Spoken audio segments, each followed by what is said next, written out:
រឿងលោកផាតជ្រើសរើសបុគ្គលិកនៅក្នុងក្រុមហ៊ុនរបស់លោកផាតកំពុងត្រូវការបុគ្គលិកដូច្នេះបានបិទប្រកាសជ្រើសរើសបុគ្គលិកដោយផ្អែកលើលក្ខខណ្ឌជាច្រើនប្រការដូចជាអាយុកម្រិតសិក្សានិងអ្វីផ្សេងៗទៀតជាដើមនៅពេលបានដឹងដំណឹងនេះភ្លាមមានមនុស្សជាច្រើនបាននាំគ្នាមកដាក់ពាក្យនៅទីនោះបន្ទាប់មកគេក៏ហៅឲ្យបុគ្គលដែលដាក់ពាក្យទាំងឡាយមកជួបនិងធ្វើការសម្ភាសន៍ដោយផ្ទាល់ពីលោកប្រធានផាតលោកផាតចាប់ផ្ដើមធ្វើការសម្ភាសន៍ម្ដងម្នាក់រហូតដល់បេក្ខនារីចុងក្រោយម្នាក់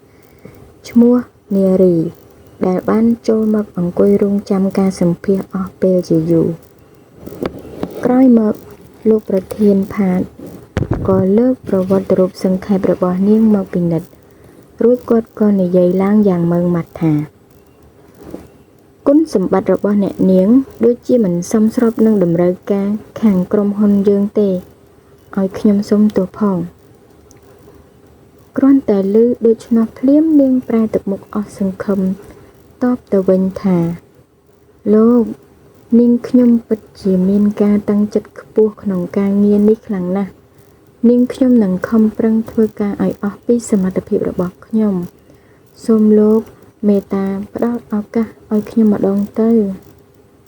លោកផានតបសុំទោសផងបាទនាងអោនមុខចុះដោយភាពអស់សង្ឃឹម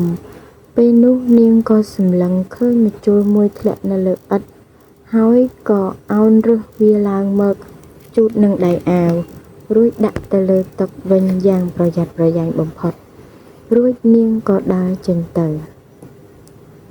ខណៈនោះដែរលោកផាតក៏និយាយឡើងជប់សិនណានាងខ្ញុំពិតជាធ្វេសប្រហែសណាស់រវល់តែពិចារណាលើកម្រិតការសិក្សារបស់បុគ្គលិកជ្រុលពេកទើបធ្វើឲ្យខ្លួនឯងស្ទើរតែត្រូវបាត់បង់បុគ្គលិកដ៏ល្អម្នាក់ដូចជារូបអ្នកនាងទៅហើយ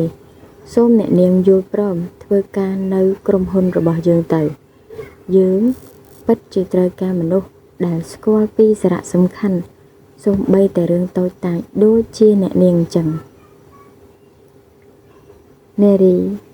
ក៏សប្បាយរីករាយនឹងបានទទួលការងារថ្មី